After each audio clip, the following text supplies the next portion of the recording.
e i suoi non. Sorelle e fratelli carissimi,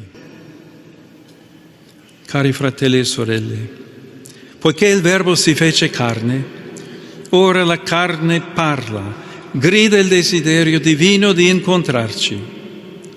Il Verbo ha stabilito fra noi la sua fragile tenda. E come non pensare alle tende di Gaza, da settimane esposte alle piogge, al vento e al freddo, e a quelle di tanti altri profughi e rifugiati in ogni continente, o ai ripari di fortuna di migliaia di persone senza dimora dentro le nostre città.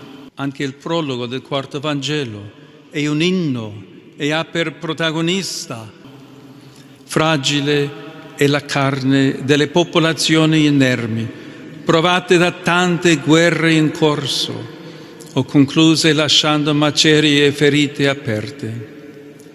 Fragili sono le menti e le vite dei giovani costretti alle armi, che proprio al fronte avvertono l'insensatezza di ciò che è loro richiesto e la menzogna di cui sono intrisi i roboanti discorsi di chi li manda a morire.